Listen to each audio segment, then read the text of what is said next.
Well,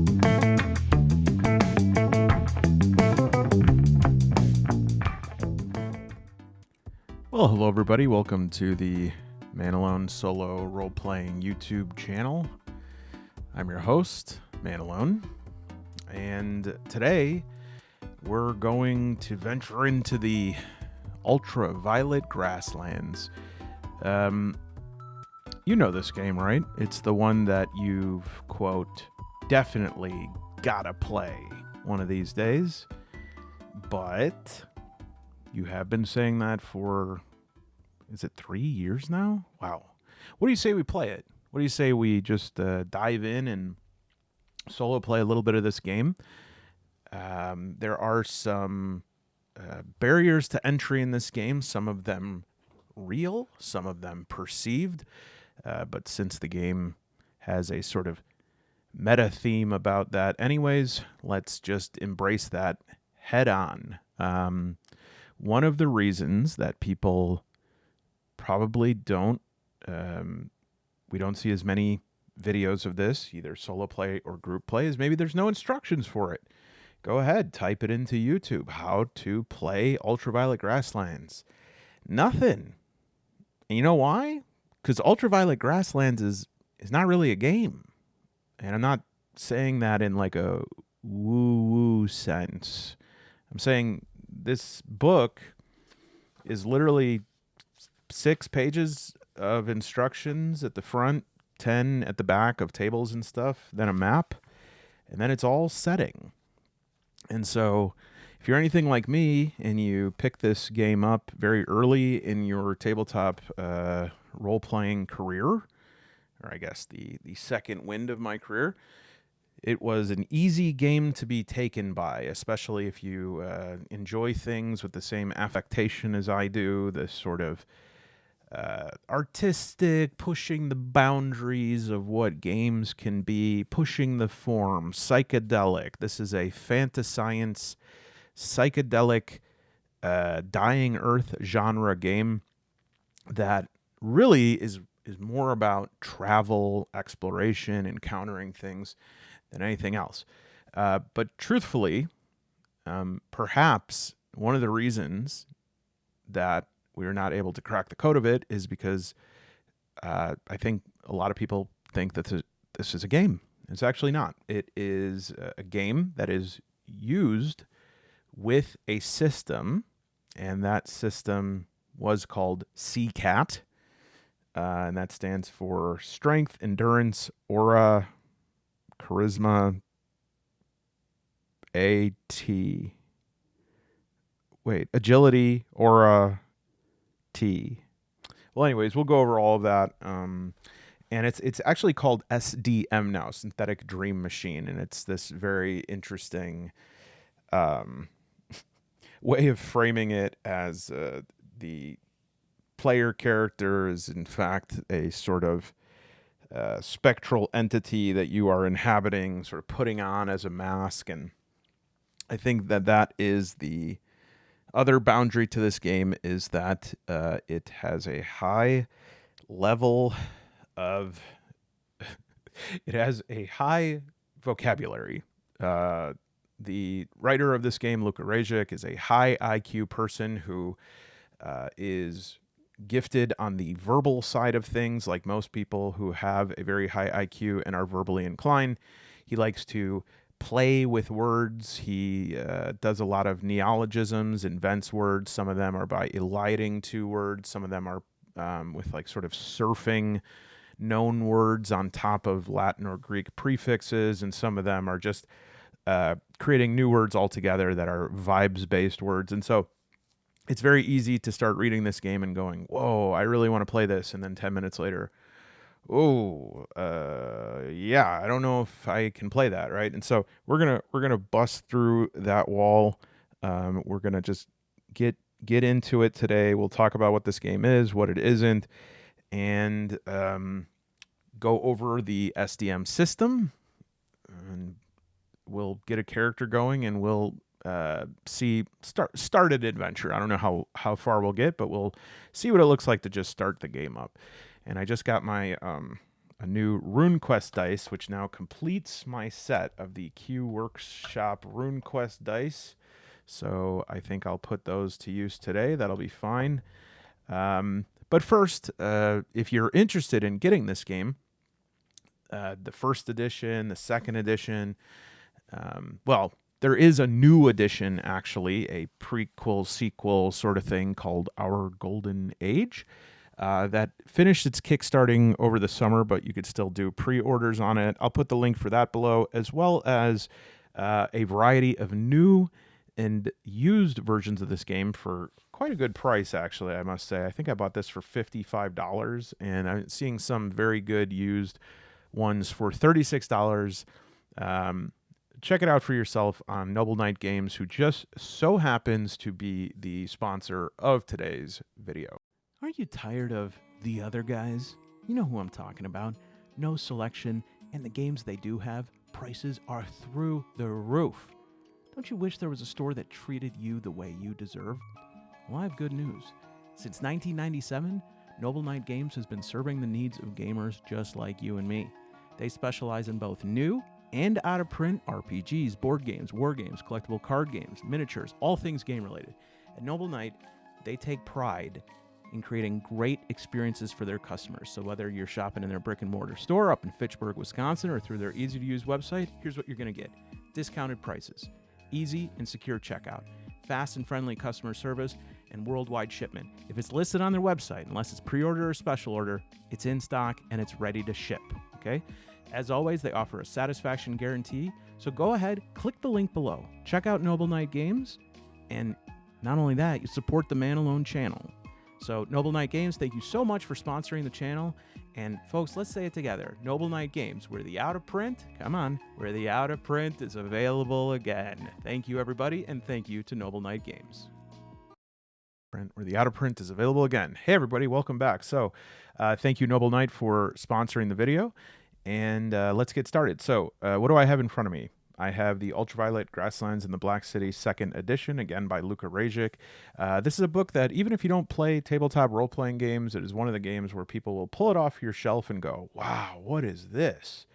And you'll go, what?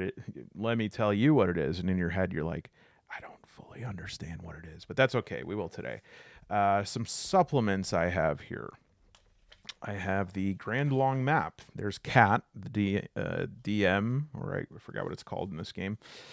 The Grand Long Map is, boy, I don't think I'll be able to use this on camera, but luckily we have some other options because it's 2 of these sheets that contains the entirety of the Ultraviolet Grasslands, and we'll probably be able to use it like if we fold it. And then I have a character sheet that I just to save time, I rolled up some traits and my original stats and stuff like that so that we can get a head start. If this is your first time on the channel, welcome. The characters to save time are always called Jorma. And this is the caravan sheet. So this is where we will figure out our caravan because that's an important part of it. And then slightly different looking. This is a hero sheet, and I printed 3 of these up on kind of flimsy paper just because I think these are a little bit easier to follow, and we can use these to generate some companions because we probably won't have too much success alone in this game, although it is not very combat heavy, so we shall see. And then oh, this is a free version of the GM screen that I printed out. Technically, it's supposed to be connected to itself. You can see there's an arrow here, but really, I mean, it just kind of, it's pretty obvious. Like, well, it's on the other side. So this arrow connects just like right here. So that'll help us out. So I'm trying to, I have a series of solo tables for this game. We might reference them here. They're all D100 tables, and so I've not found a way to put them to print very well yet, but one day I will, and maybe that'll be the cover. All right. So, like I said, UVG is a, let's just use its own words.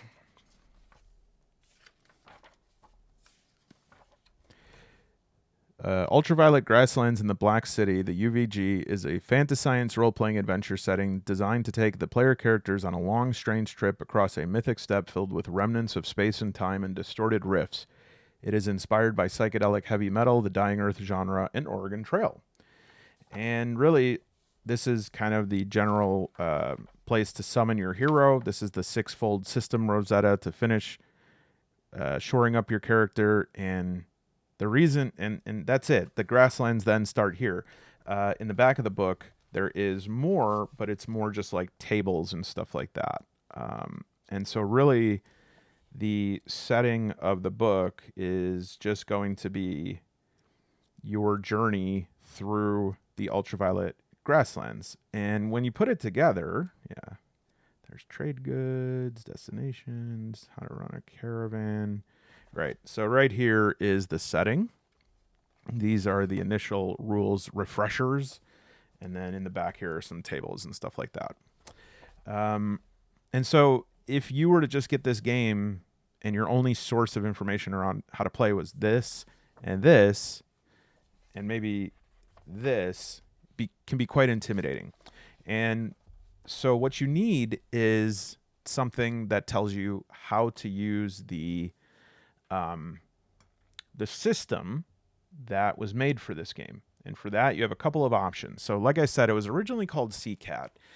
And though there are parts of it that were changed, I honestly think that the CCAT website explanation is one of the best ways to learn it. So we can go through that. Let me bring that up on screen. Okay, so this is CCAT, the super basics. And this is actually this is actually kind of funny because let me guide you through this, but this can be a bit confusing if you're coming into it in the middle. So as I said, the current system is Eternal Return Key. So this book was like $14 from Exalted Funeral. However, this book is available on the website Synthetic Dream Machine, or no, wizardthieffighter.com. I'll link it below. The Bear Ghost edition of it is available for free on that website. And there is also sort of a digital version of it that you can go to. It's like 16 pages. And then also with the new Kickstarter, which again, like funded in 5 seconds. It's also kind of funny. And by funny, I mean sad, but basically when I first looked at this Kickstarter, I was like, oh, that looks so cool. But you know what? I don't need all of that. And so I just got like the cards. And then I was like, you know what, though? There's some weird dice in this game. I really like those dice. I'm going to get that. And then I was like, that map is really cool. And then I was like, wait a minute, the Vastlands Guidebook. So the Vastlands Guidebook is actually the updated version of the SDM. And don't worry, we're going to review all of this. Don't get stressed. And then there's a sequel slash prequel. It's just being called like a blank bracket equal, called Our Golden Age. And there's a GM screen and everything here. And I just kept like adding pieces to it. And finally, yesterday, I emailed them and I was like, hey, can I just get the box set? Because it was to the point where I was like paying more for separate pieces. So you can still get this as far as it's like March 17th, 2025.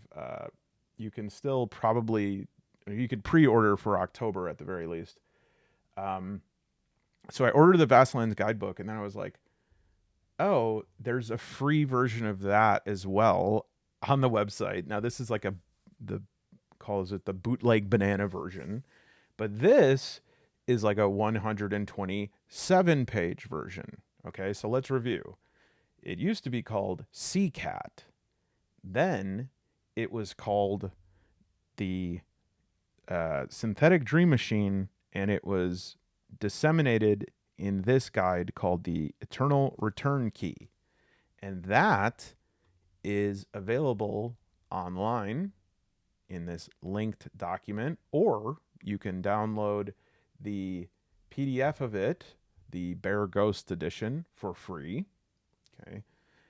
And now in the new box set, there is an expansion of this system reference document called the Vastlands Guidebook, which right now is also for free. At least if you pre-order it, it might actually be the whole thing is still the bootleg versions for free, and they just updated the equipment chapter. So what we will do, because I think I'm used to this the most, and I'll be able to explain this the most easily, we'll really quick go through just CCAT, the basics of it, and then we'll switch over and really quick look at the new one-page system, and then we'll go over to Eternal Return Key and fill in anything we need to with Vastlands Guidebook. But by the end of this, you should know how to play. Okay? So what I would advise, if you're a person who's been meaning to play this game for some time, go ahead and print a character sheet and a caravan sheet out so that you can also start playing, because this is an opportunity here to actually put your Ultraviolet Grasslands book to good use, and you can finally explore this wacky, wonky setting that is extremely charming and brilliant, and at times very odd, but also never what you expect. Okay, so this is the super basics. All right. And you'll see this thing referenced. There's part of the weird language of how a lot of these materials are written. And I will say that Vastlands Guidebook is actually the best at like sounding like an actual game book. But a lot of the materials will like refer to players in this sort of like meta referential way as the demon. You are the player demon, and then the cat is the referee. And there's also these like, you use 20-sided dice, but occasionally it'll just be like, oh, roll D40 or D50. And so you have to kind of think how to do those each time. And really, you could just use an online dice roller. There are ways to do it, though. I'll talk about some of them. High is good and low is bad. And you're basically rolling a D20, adding any skills, any bonuses, any modifiers, and you're trying to exceed 20 or whatever the difficulty rating is for that thing. 20 would be quite high, actually. But if something is trivial, it would be like a difficulty of 3, easy 7, moderate 11, difficult 15, extreme you'd have to roll over 19. And there are some significant jumps in terms of your expertise, and that is intentional, because it's like if you truly are an expert at something, you should be really good at it. This stuff here, we don't need to know it anymore. All right. This stuff here, I think it's been refined better. There's different ways to do advantage and disadvantage, but usually it'll be demarcated with this is advantage and disadvantage is this. And originally it was just taking the extra die or rolling an extra die and taking the worse or better one accordingly. Now there's some other ways to do it, but we'll talk about it. Okay, so that's the basic, all of this stuff I want to, I think, go into the next document from. Other than they're still using the stats of strength, endurance, agility, charisma, aura, and thought. Yeah, this stuff will confuse from here on. All right, so now where we stand is this one-page system. Everything's tightened up. Let me zoom in. If something is trivial, that means you're pretty much only rolling to exclude a catastrophic failure. And what that means is like you need a 3, you need to get higher than a 3, and you're basically trying to avoid a fumble. You're trying to avoid a crit roll of a natural 1. And I guess this replicates like when you ever been standing right next to a garbage can and then you're like, you're literally like 2 feet away and then you shoot the rolled up paper and you miss and you're like, oh man, I suck. That would be kind of like why you would roll something that is trivial. And then as far as advantage and disadvantage, you could do the roll 2 dice, take higher and lower, or you could do like, you could toggle the difficulty, the target number, like adding 1 to a target number to make it a little more difficult, subtracting 1, or hell, if it's a big advantage or disadvantage, plus or minus 6. If it's a little bit of a wonky, unpredictable advantage, disadvantage, plus or minus d6, and then the classic roll 2 dice. Player characters start at level 1 and go up to level 9. Life is the way that HP and life is described is a little bit confusing in how it's described, but generally, as you play, for the most part, it functions like as you would expect it to function. And then most of these will be familiar, except aura is this kind of your ability to project your psychic energy. Now, this is the first time you will notice this thing that is very much something that I I definitely I gotta say I actually understand this just from like my own meditative practices and my own research, but I to some people I think this would be a very bizarre thing here. You see next to endurance you have ha. It says pain, strain, and long distance running. Ha. All right. And then there is ba, which is charisma. And then there is ka, which is aura. So maybe that seems irrelevant, but that does come into how this game is played because having a ha, ba, and ka means that you are an actual living being. And not everything that you encounter in the Ultraviolet Grasslands will be a living being. And then if you're skilled in something, you get a +3 to rolls, expert +6, and a master +9. So like think about that, a +9 bonus to rolls in that area. But skills tend to be pretty specific in this game. And so you're not going to be, rolling something all the time, but say you had like you were a master like you're a master at cutting vinyl records, right? Like yes, if you're a master doing that, then it actually makes sense that you're going to get a +9 because you're not really going to do that very often. And I promise this little clink clink here is me trying to be like stealthily pulling dice out of this cup and it's just not working. So how about I get them all at once and stop trying to sneak. It's kind of like when you're at the movie theater and you're trying to eat popcorn quietly. Just get it over with. Let's just shove it down the gullet. All right. And then saves, like when the nothing but blind luck applies and it's a straight up and down kind of thing. You roll a save and you just roll a d20 plus ability and you try to get it over 13. Now, notice most games you try to get equal to or greater than, but in this game you actually want to get greater than because if you roll equal to something, there is like a bit of a penalty involved in that. And then defense 10 plus agility plus armor. Rounds cinematically divided. Initiative is rolled d6 plus agility. So you need a d20 and a d6 for sure. Melee d20 plus strength plus skill. Range agility is going to be the modifier. And then there's old tech and psych magic, which you'll use either thought or charisma. Those being the attributes. At 0 life, it becomes the X target. And so you'll just roll weapon plus ability plus skill. There's very small inventory for that, and Luca has some reasons that choice was made. And then there's also sort of an inventory for traits, which is like a little bit unusual, but it's just that traits are conceptually understood a bit differently in this game, and so I do see how it makes sense. Using magic type things are going to cost life.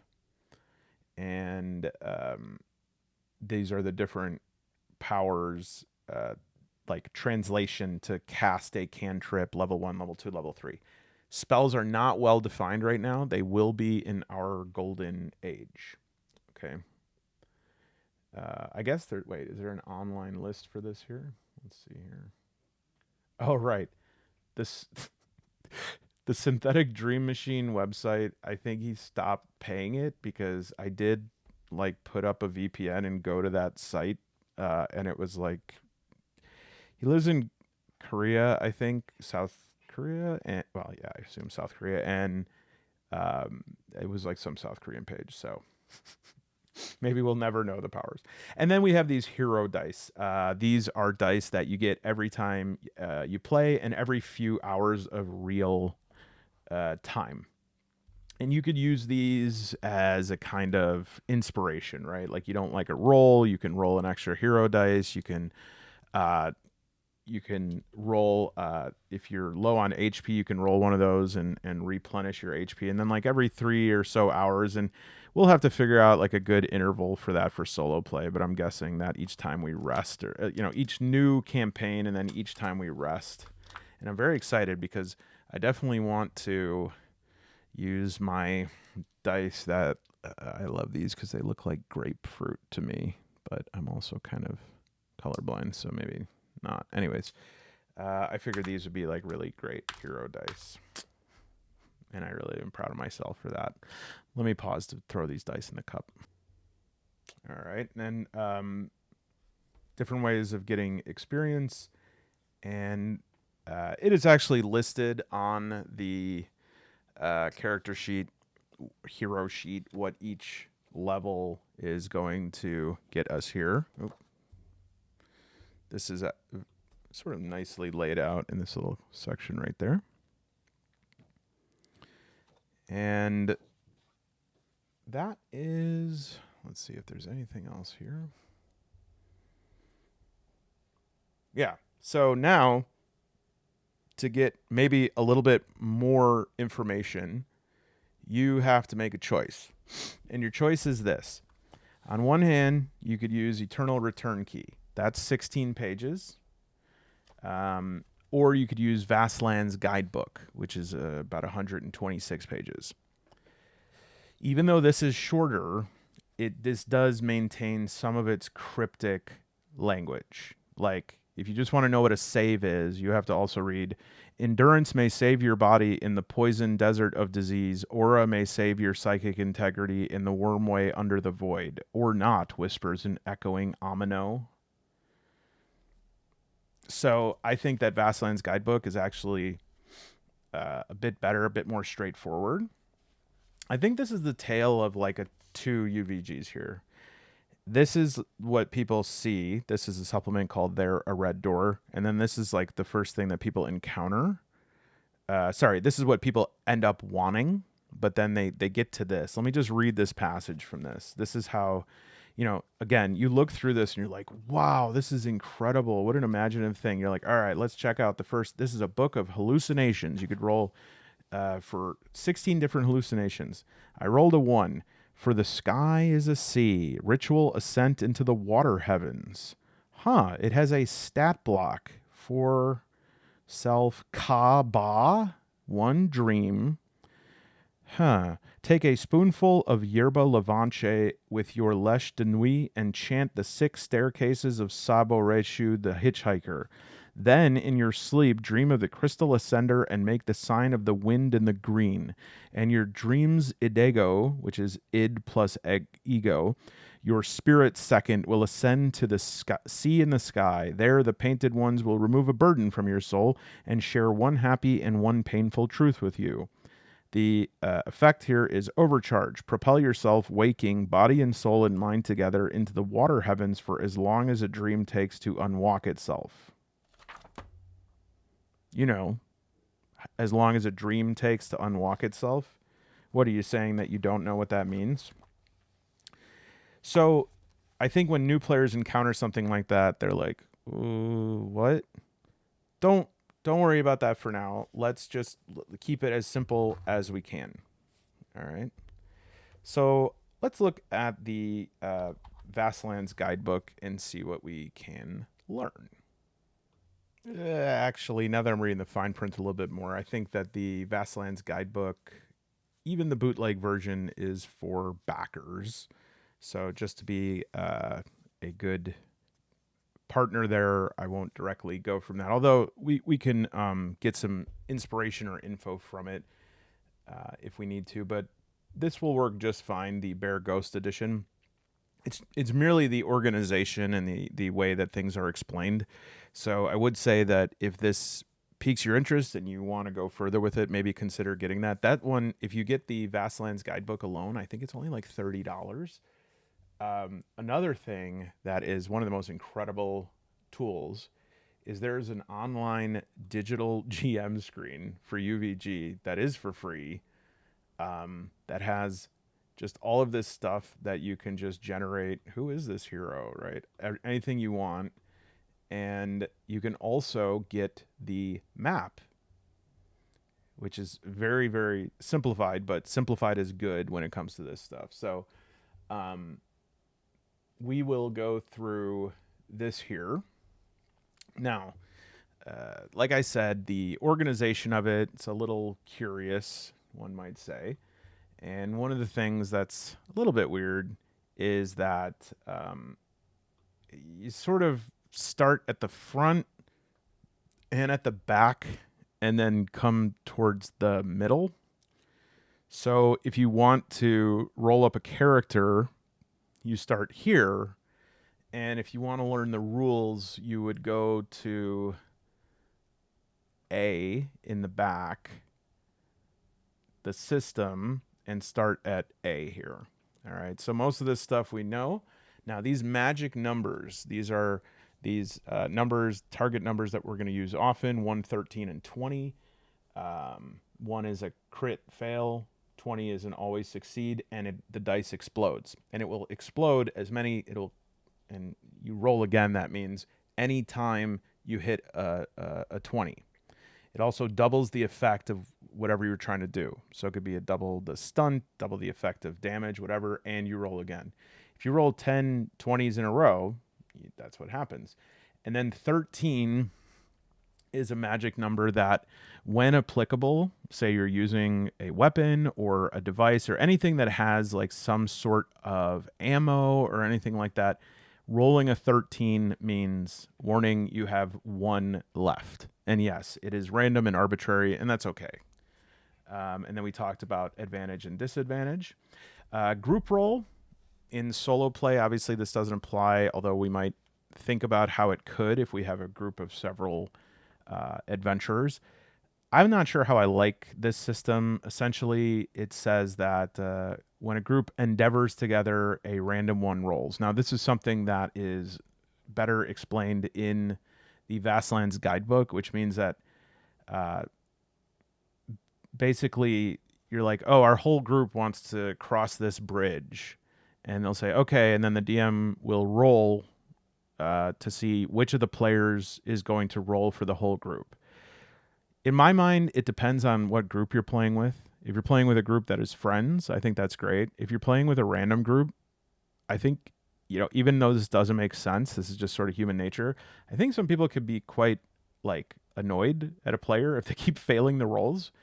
And we wouldn't want to ostracize anybody, at least on those grounds. There's plenty of other things to ostracize them about. I'm kidding. All right. We know what our level is. We talked about life. We talked about hero dice. And so this is, we're going to have like derived modifiers. We basically roll D100, and then those will result in some sort of bonus modifiers for our stats. And through certain things, those stats can be temporarily reduced. You could do like a basic loadout for stats, and we'll get into this more concretely, or you can roll on your own. I'm very glad I did, because I rolled a 31, 42, 67, 64, 88, 99, which gives me derived stats of 4, 2, 3, 1, 2, 1, which is better than like the basic loadout of stats. But even so, if you're at a +5, it means you're incredible. This is the separation of abilities. Some of them are active, usually involving charisma or strength. Thought and agility is reactive, and static is things that you do while externally perhaps appearing to not be doing anything. And again, this is this distinction between trait and skill that is a little bit confusing. Luca does admit in the FAQ that he confuses these sometimes. Skill is a type of trait, and a trait, he would say more generally, though, is something that isn't necessarily a skill. Like having green eyes is a trait. So all skills are traits, but not all traits are skills. For defense, we roll 7 plus agility plus bonus if a skill applies, and armor. And there's a little bit of confusion about this between the different books, because this is how it goes in Synthetic Dream Machine. But in UVG, it'll say, oh, for defense, just roll 10 plus ability plus armor. And the reason is because it says, oh, if you're a traveler out in the Ultraviolet Grasslands, you're probably skilled at defense because you're used to taking care of yourself. But I think that's confused some people because they're like, well, is it a 10 or is it a 7? Well, it is a 7, but he assumes a +3, if that makes sense. For a save, you under 13 doom over save, and then sacrifice is you have to like lose something precious to you, as they would say. We talked about that. For any time there's an encounter, we roll a charisma roll. And is this something that I created a table for? I believe I actually did. Let me see if I created a table for this.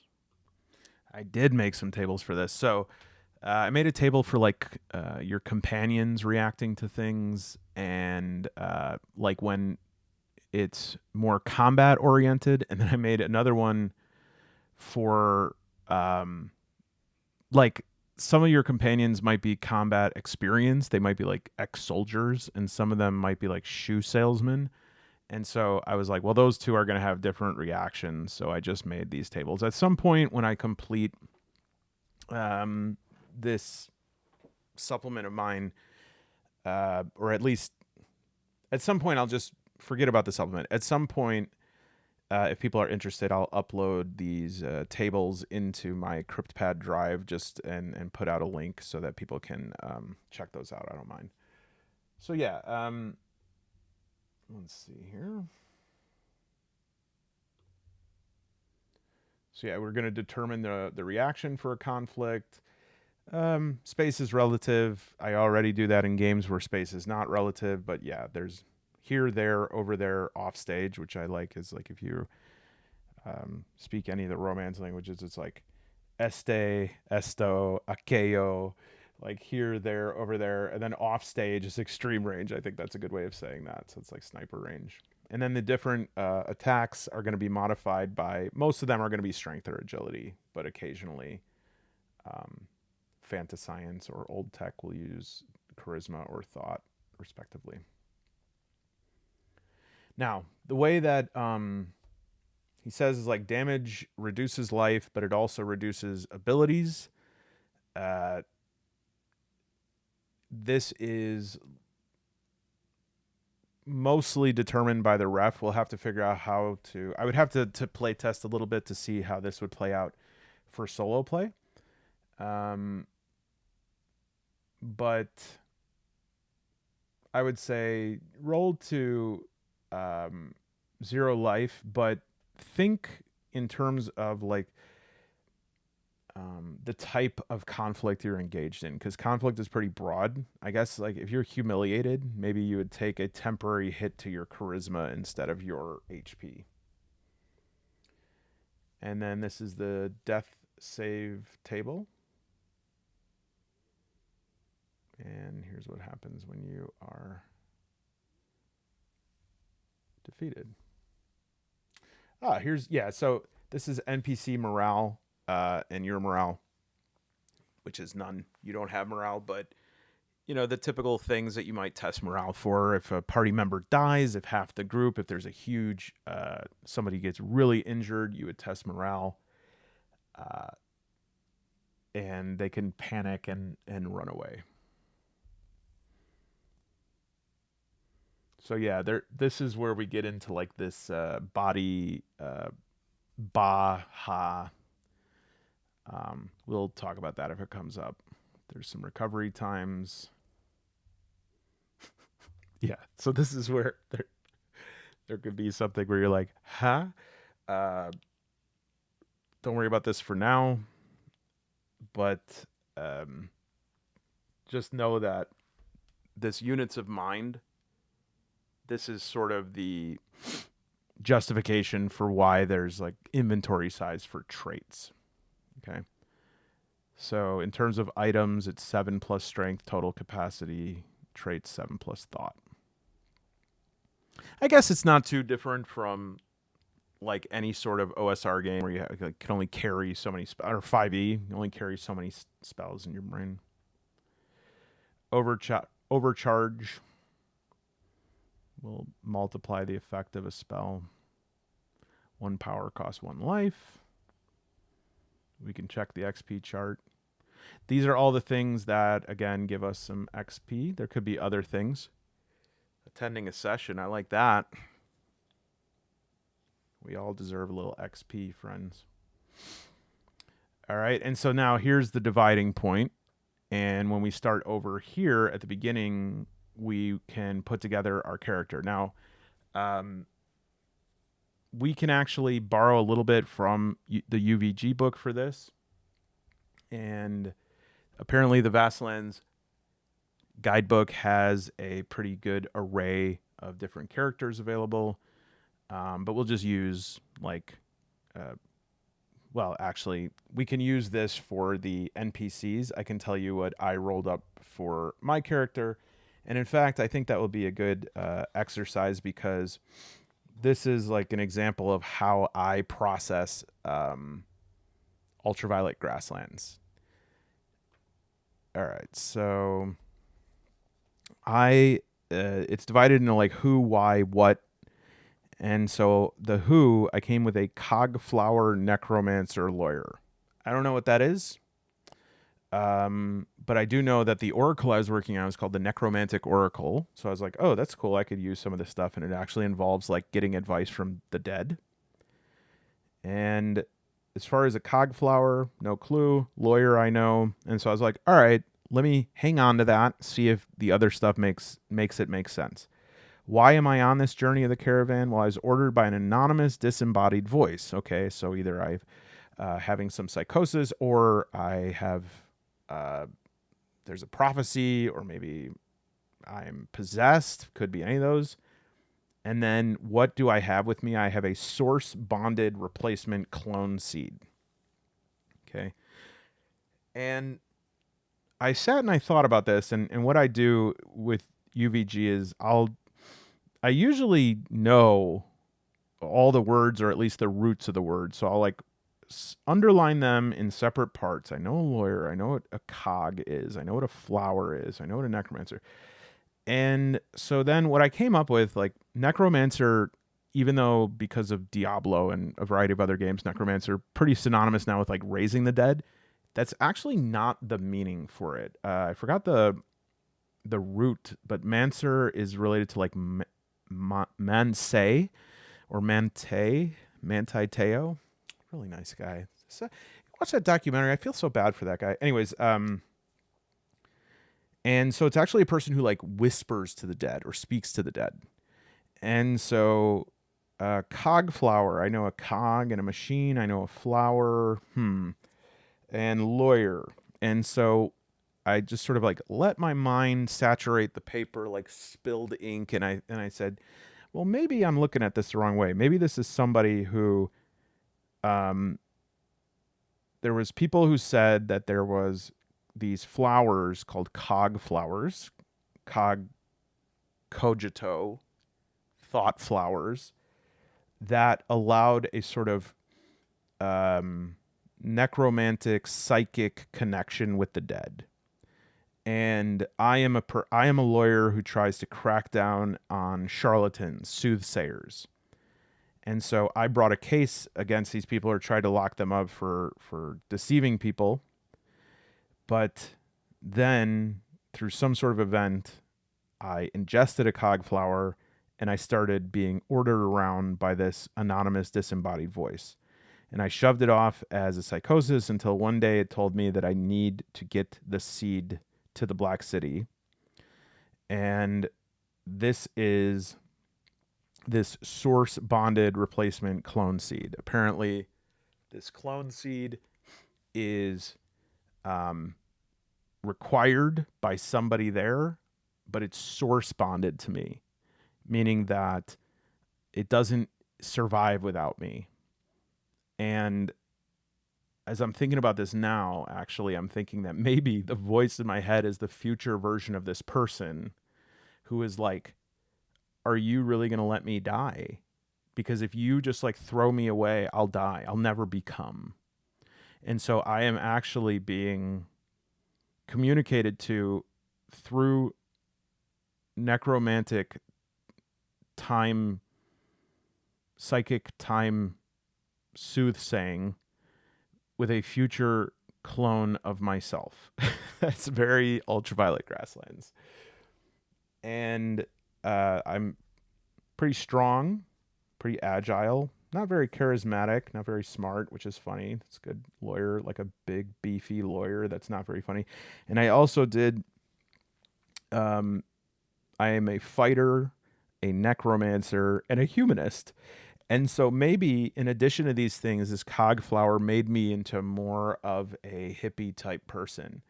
And maybe it like reversed my attributes so that I used to be this charismatic, very persuasive, very smart lawyer. And now I'm like this, like, hey, I got to get this clone seed all the way to the south.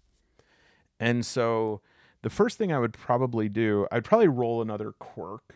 And I think we can take one from here. Let's check it out. Yeah, we could do that. So we'll do a, oh good, a 1d9. So how would we do a 1d9? I might have a d9. This is like my cup of odd dice. What's this? That's a d30.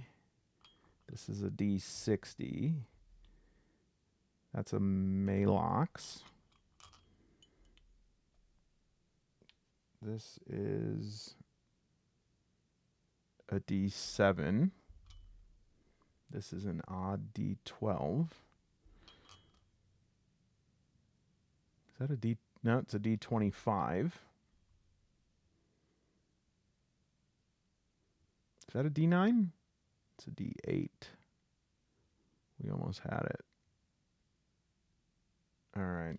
So I guess for a d9, maybe I could use my dyadic d20 here.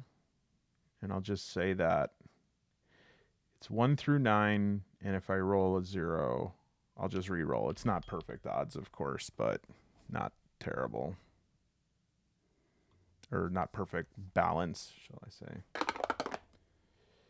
2. All right. And then we roll a d6 as well.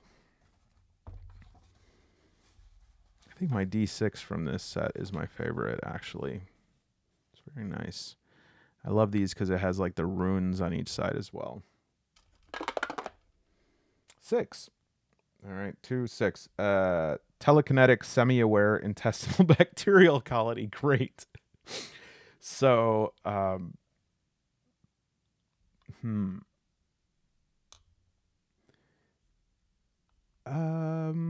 yeah, fine.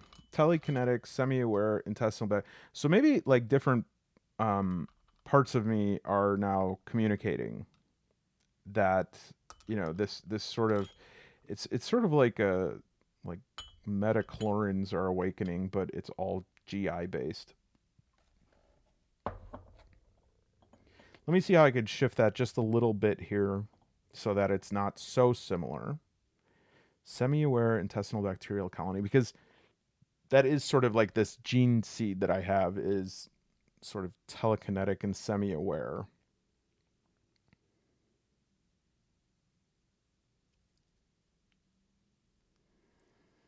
Why don't we say that there is some sort of cult, like a cult that's all about genomancy, and they have become so obsessed with harvesting genetic material that, and don't think about this too hard because it'll be gross, but they could sort of smell any sort of genetic material that's being transferred, and so I have to kind of hide that smell. And so maybe my gut bacteria can help me to mask that. Because when I'm nervous, maybe I toot a little bit. Yep, this is an Ultraviolet Grasslands game. Okay, so that will be our character. And let me just roll up some other stuff really quick to complete it and then tell you what I did. All right, so first things first, just based on total intuition, this is, I think, what Jorma looks like now that he has undergone his transformation. Now, it's actually kind of cool. If you ever played Disco Elysium, you know the first sort of like 20 minutes of the game is just the voice being like, "You don't even know who you are, do you?" And this very cool, like brings you on a similar journey that I won't go through, but you just roll d12, d12, d12, and you slowly like wake up and remember who you are. But during this, you'll also get some like items and stuff like that, and a little bit more of a background on who you are. And like I said, in UVG, this is built out a little more, but this one is totally fine. And you also see that like maybe this stuff is what you were. You lived as an accountant. No, not quite. It was an advertising human. And why was this skill set grafted onto that life, etc.? And that this will give you like your skills and everything like that. So it could be a little bit confusing at first, but once you understand what each of these things are, and you also understand that skills, for example, in this game are hyper specific, a lot like everything else, it becomes pretty. It becomes a straightforward process. Now, as a little preview of Vastlands Guidebook, there are the paths of the wizard, the traveler, or the fighter. And because I followed that, I was able to follow the fighter path, and that gives me my first skill. Okay. In the synthetic dream or eternal return key, you can also use these types, but they are wizard, trickster, fighter. Instead of traveler, it's just trickster. A lot of the stuff is pretty much the same. And you're going to keep going through all of this, and we can go through one of these actually. That might be a good idea, just show you how it works. And at the end, you'll take all that information you got, and you'll be able to fill in most of this stuff on this very basic character sheet, which, like I said, you could print this out, the more basic form. And then you end up at home, which is the middle of the document, right? And that's really where you start your story. Now, with UVG, there's the additional step of generating a caravan, and we can do that as well. But right from the top, I'm going to randomly choose a number here just to see what this could look like. All right. Record echoes the voice in your head and your helmet, smells, sounds, lights, hallucinations, visions. Oh, wait. Are you able to? Yes. Memories? Record teu domu? I'm thinking that's Romanian. It looks a little like Portuguese would be like registre seu recorde, like maybe domu is like senor, so seu registro senor. Yeah, okay, your record, sir. Yeah, your record, sir. I'm betting that's what that is. And so we're gonna go gift, well wrapped, reach deeper, familiar, no, strange, wait, don't go, wet earth, a pit, home. And so we'd probably want to write that down, right? We'd want to write that down just because it might not mean much now, but this is excellent solo practice. Are you even real? Is that really flesh? Why does everything hurt? Sideways, what is that? Larche, scandice, returns the voice insistent. Your body rises, climbs. I have no idea what scandite means. Alarte, I'm guessing alarm yourself, wake up. Your body rises. Tight tunnel, loam, mud, gasping, a hole pocked field. Okay.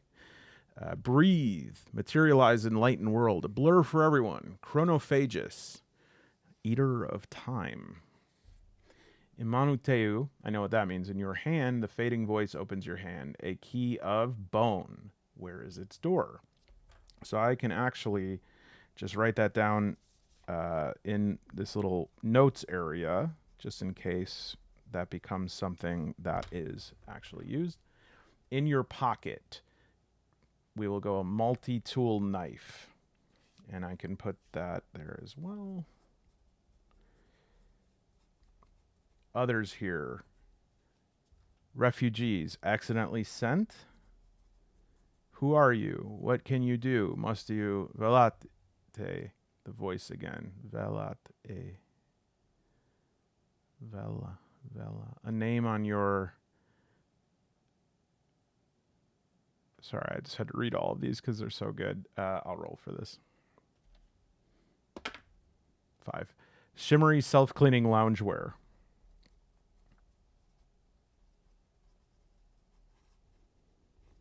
Okay. Fragments of competence glitter, coalesce. Your body remembers. Reflexes and pattern asserts themselves. Were you perhaps traits? Hisses the demon. The jumbled ghost of a life lived. Now, this one, for me, it was cogflower, necromancer, accountant. So it could be like, if I think of it according to this setup, it would be like the jumbled ghost of a life lived as I was like a flower. Or this one would probably be accountant, or is lawyer. Yeah, lawyers here. No, not quite. It was a necromancer. Why is this skill set grafted into this life? Okay. So this is really cool because this creates this this is a system that's almost ensured to create a very odd character because it has two things that can very often be very different, like a banker and a landscaper, and then you have this other thing. It's like, oh, I'm a banker, a landscaper, and I know mass destruction. And is your life a fake? Are you real? But you remember your first love, your new job, your home, your last sunset. Why do you remember your last sunset? Oh no, it's gone. You shake yourself. Memories and hallucinations scatter like ectoplasmic cobwebs. Focus, gloom, stars, some still, some whizzing. Ink spills, skies spin. Stop, focus. Where? On a plane, can't complain. Road, big road, highway. There, the dawn. Dawn's highway? It's cold, cold on the edge of time. Time. There is a little time. Light spills across the far horizon like a bishala. The cool voice cuts through like a Gnostic knife. You wake again. The sky is muddy. The stars are fewer now, dimmer. Hours still till dawn. An internal chronosense reports. You wrap yourself in your arms. It's still cold, though time's edge is farther now. Highways ruin. Layer upon fossil layer of highway, eroded by the eons of Aeolus, scattered about fragments. Fellow leftovers like yourself. This thing is incomprehensible. Arrowheads that accelerate thought. Wait a minute, this looks familiar. A tool harness. And there's some corpses. Yes, preserved against all entropy. Salvageable armor. I'll roll for this. 3. Riot pleather suit. All right. And that one is +2 armor, 1 strength. I think the strength is... Oh, yeah. 1 ST is a stone, and that's a unit of weight. What do these symbols mean? 1, noir. 1, onion. 3, passant. 1, 3 ones. Crest solare. So the only thing I don't know, noir is black onion, passant, couchant, salient, stétant, rampant, ségeant, passant. That's not peasant, is it? Oh my gosh, my French teacher would be humiliated. It's actually a verb. It's passing. The symbols mean a black onion passing a solar crest. This will work for self-defense. What do we have here? How much is it? A D10. 0, 10. Ravom's divider. Once per day. Dang. I hate stuff that I can only use once a day. Maybe I could sell it. I mean, it's 3d6 damage, but it takes 3 stone. Will it still go into overdrive? So this could be our vehicle. 1. Golem horse. Level 2, carry 2.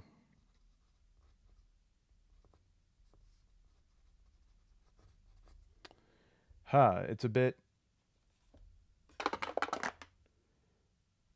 smelly, leaky, neon, and loud. So this old golem horse is smelly, leaky, neon, and loud, but it still rides. And then we have a magic spell. All right. You intuit that you can store one of these powers in your inventory as a spell or a metaphysical device. Each of them costs 1 life to activate. What does that mean? How do you know this? Why is this knowledge fading? Quickly, you grab one. Perhaps it will be useful. Anti-Babylon. That sounds egregious topology. Essence shift. Reasons harvest.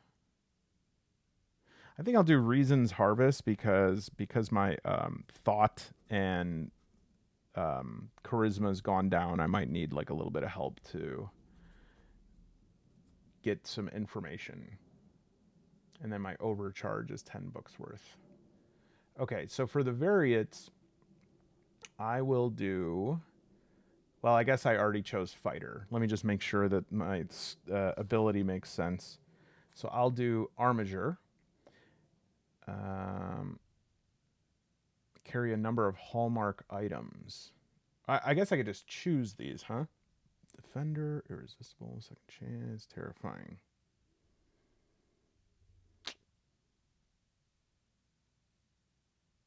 I'll be a defender. That's against my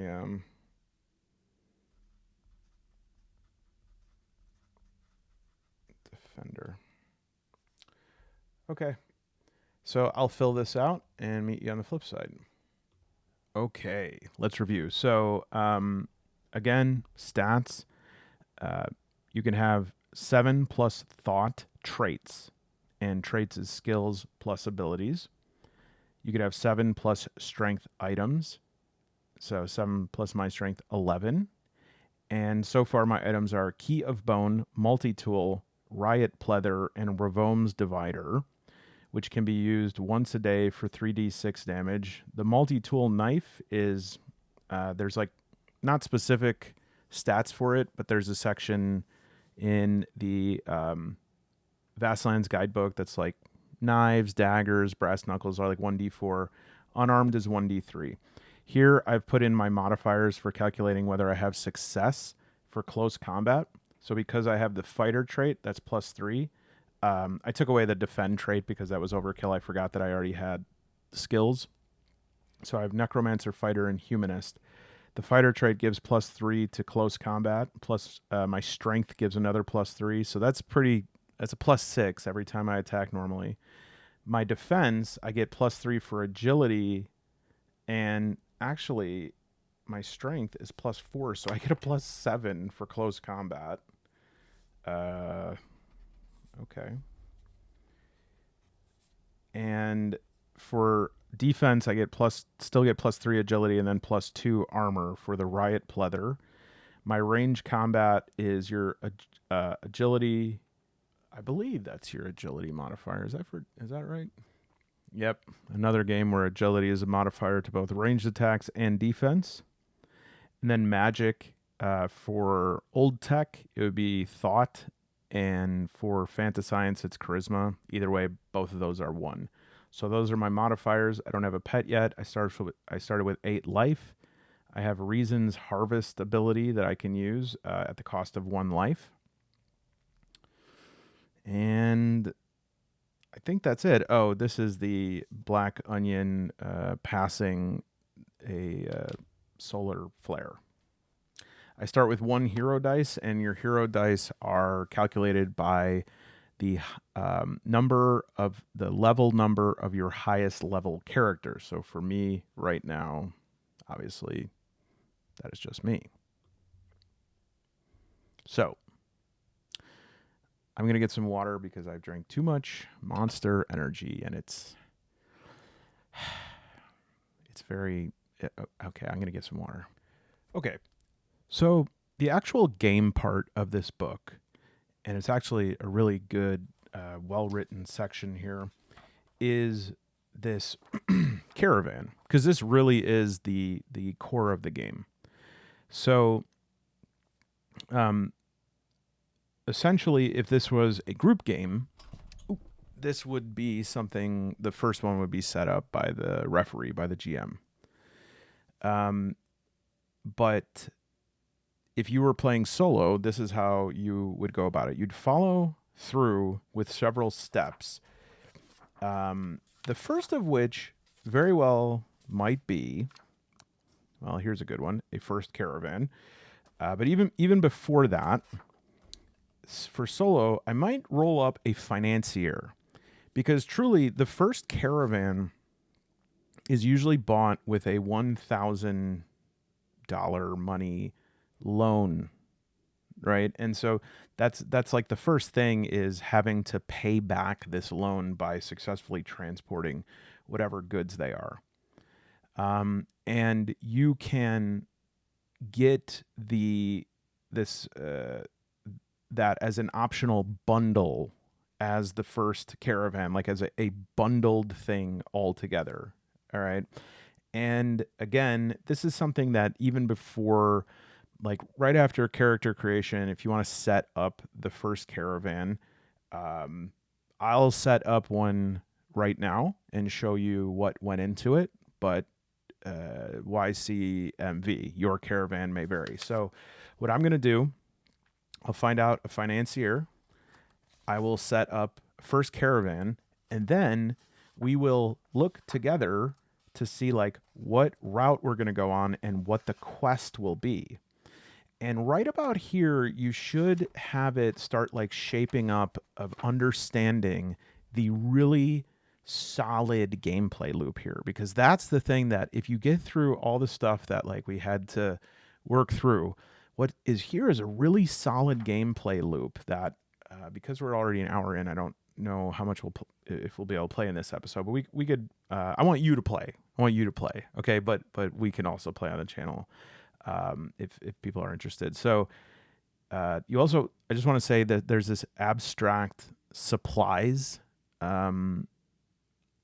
resource, and everything that you use, like you yourself, your other travelers, whatever beasts of burden, your pet, if you decide everybody can roll and have a pet, which we can do that. Actually, the pet will be a good chance for us to use a D50. This is a weather table right here. This is great. Histories. Yeah, this is a good one. This is an I forgot to mention this. This is something called an anti-canon game or setting, meaning the setting is the aesthetic and the caravan mechanic and the pictures, but as far as what the languages are, what the history, that can all be established.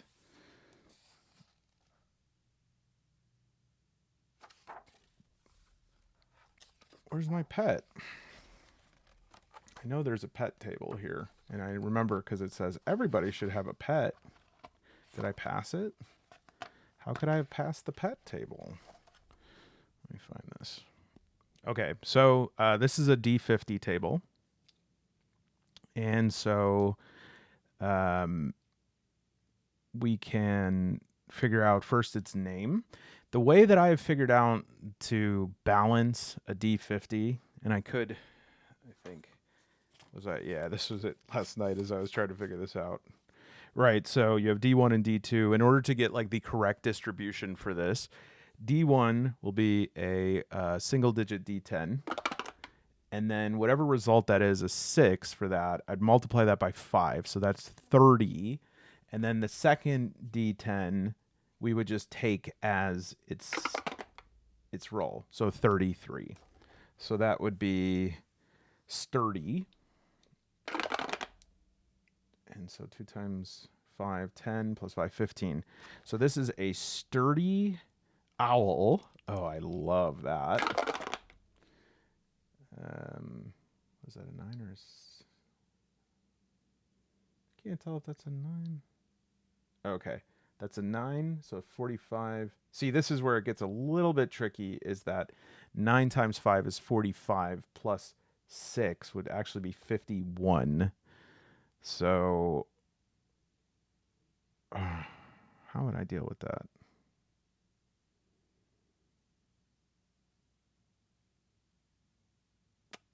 Not important. 50. Its attack is it throws a nut. I love that. It just does a nut drop. And then 7 times 30, 38. It has an ability to keep one person warm with its hug. And it likes 30, 40 blood. Okay, and so its name, I know there's a name table here.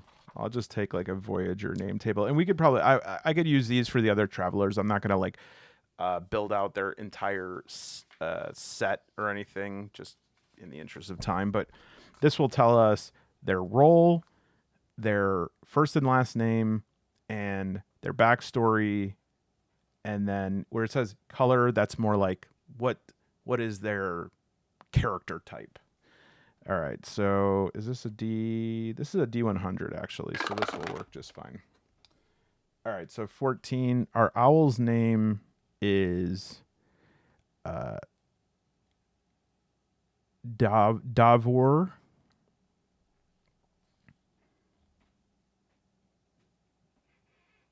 Davor, but I'm also thinking like con artist is kind of funny. I like Connor. Connor de Schwitt. Davor. I just don't like Davor. Davor? It's just not a fun name to say. Davor? Dever? Rovad. Reroll on owl names. 82. Sinan? These are human names that don't even exist. Where's a damn owl name? Are you kidding me? Ooh, this is great. Nephew. I think the owl should, and moreover will, be named Nephew. A minute ago, I was talking about in the interest of time, and now I must draw Nephew. Guys, I love Nephew so much. Like, I'm already feeling that Nephew, it's like, he doesn't like to kill. He does like blood. But it's like he will, and then immediately he's like just giving me like a hug, you know, because he loves hugs. And honestly, when you think about it, and you think about just like how weird people who I guess kill for sport are, they probably also have the same thing where it's like they love hugs, but they just never got them, and so they're kind of, well, I'll just stop there. Oh wow, he looks great. I don't. You ever like draw an owl and then suddenly you're like, I don't know if I know how to draw an owl or if I'm just drawing a cat. What do the wings look like? That maybe.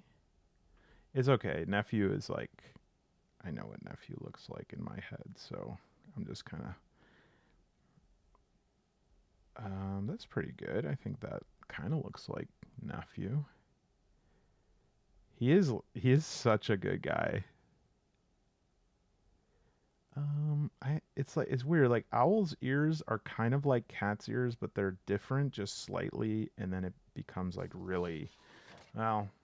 That's what I have for nephew.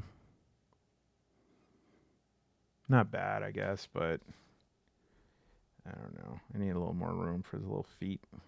Okay, nephew.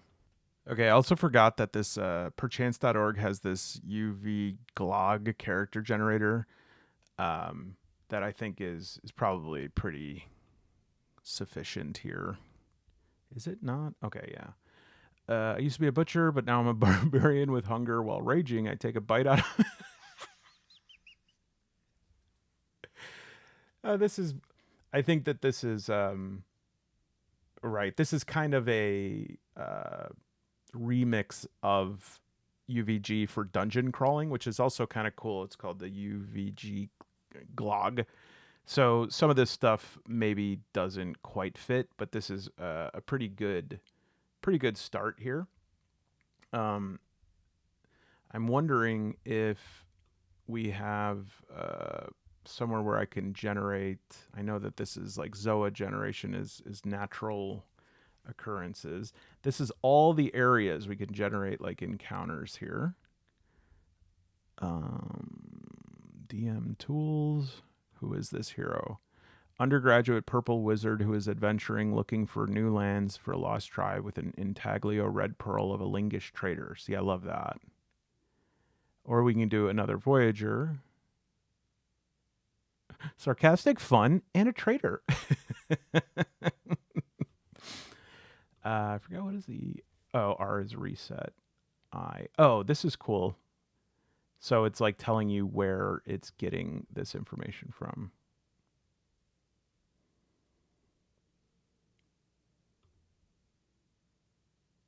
Yeah, we could take these. All right. So last thing I want to look at here is oh yeah, the DM also gets a power. Um boy, I wish there was a name generator. Oh, there is. Okay, well we could just use an NPC generator. So we'll do 3 of these and then I'll give you the report when I'm done. Okay, so just a couple basic roll ups for the other characters. And by the way, you you could probably start with just you and maybe meet these individuals along the way. Um, Conveniently, like enemies you encounter can be scaled to a different level. So like as long as you keep any creature you say like, oh, I'll only cap it out at level 2 creatures, they'll have at most 12 life. And so you if you want, you don't have to worry about like just getting annihilated right from the get go. And plus, also like conflict is again not that essential part of the game. You can go several sessions and have maybe 1 or 2 combat encounters. Um, I did say one thing that I wanted to come back to.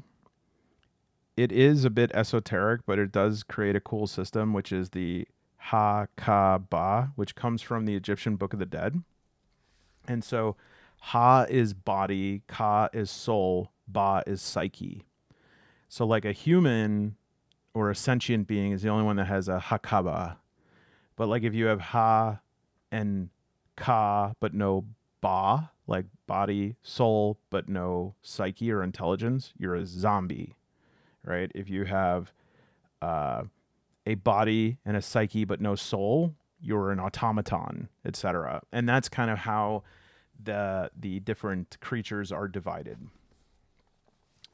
I have Dulce de Safras, and by the way, the Vastlands Guidebook. This is really good. I mean, I'm not I'm not getting commission or anything on it, so I mean, obviously up to you. And I know that I don't want to be someone that participates in the amplification of Kickstarter FOMO, but you know, if you're like maybe you want to grab part of this but don't want to get the whole $125 box set, the Vastlands Guidebook, $30 for physical, even less for digital, and right when you get it, they'll send you like a PDF copy of it.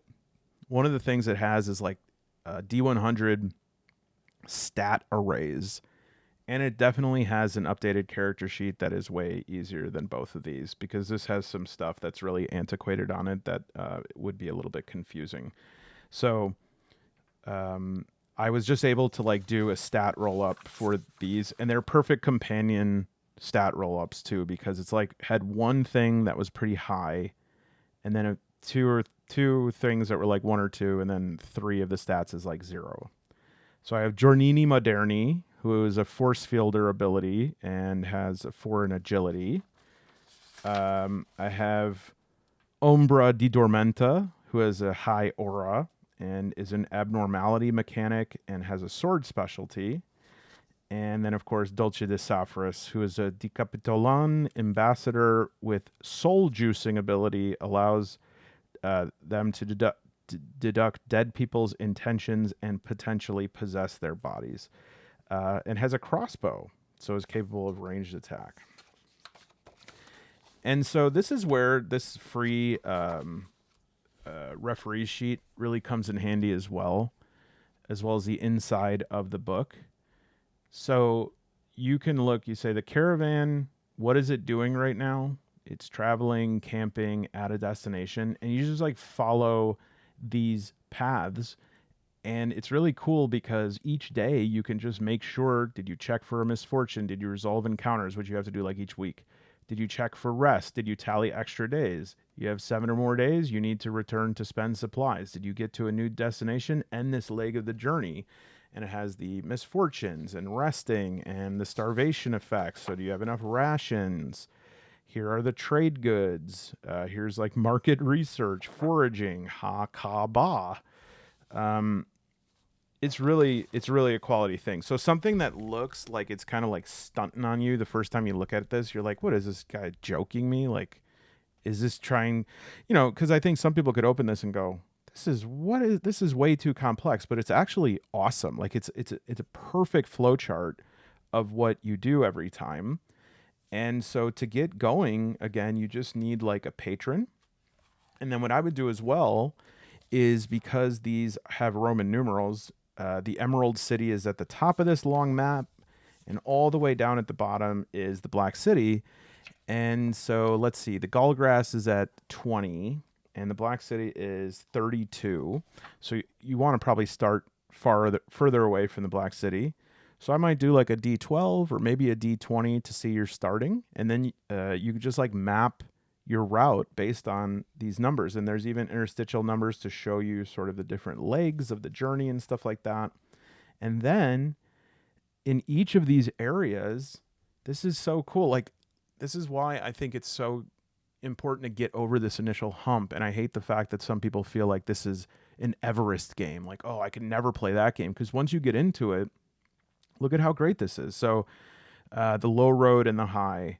This is like on the road, misfortunes, encounters on the 2 roads, discoveries that you could have, discoveries among nomads, etc.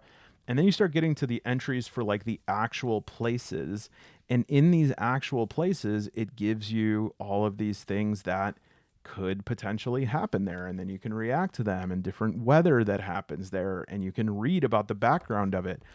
But more than that, while you're there, you have this whole thing that you each day, because you on the caravan sheet, you're going to track your days as well. And so like misfortunes, for example, they happen once a week. So a really easy time tracker on here. Now, again, this is for Ultraviolet Grasslands. If you just get the Vastlands Guidebook, you might not get all of this. I think you do get some of this, but and you're going to have to deal with whatever misfortune it is. You're going to have to deal with like your supplies, your money. Are you making time? What kind of a patron or financier do you have? Are they understanding? Are they inflexible?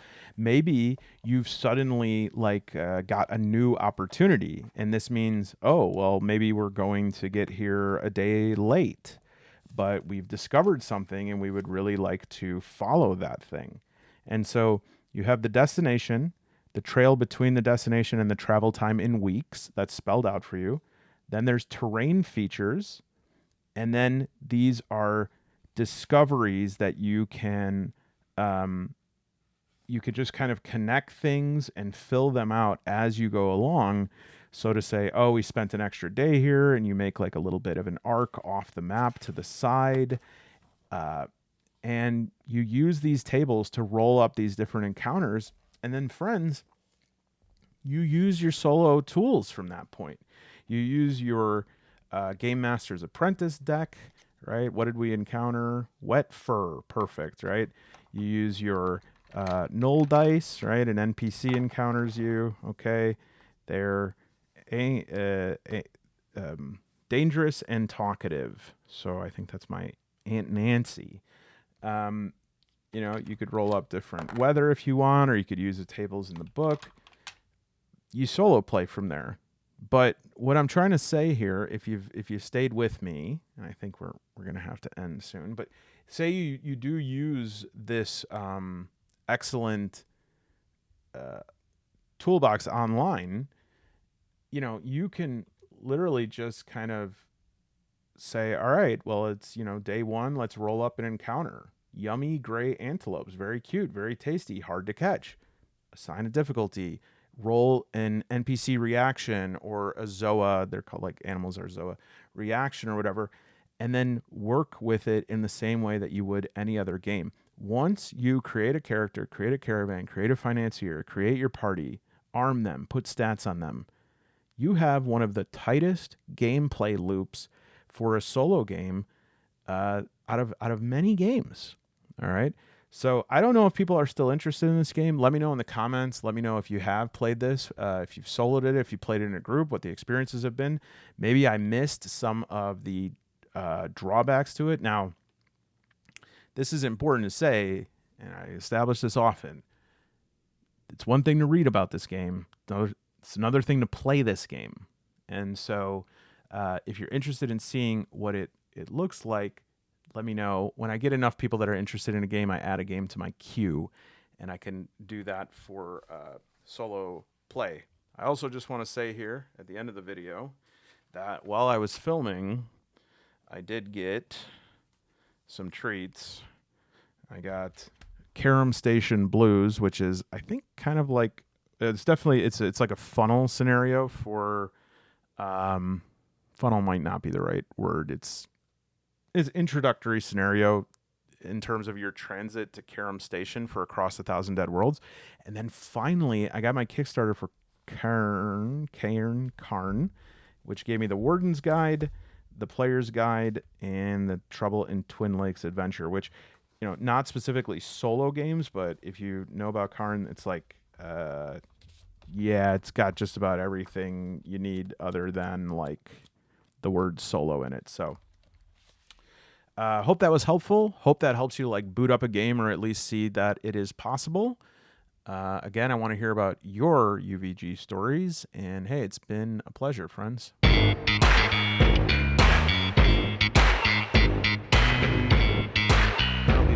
That'll be the right volume next time.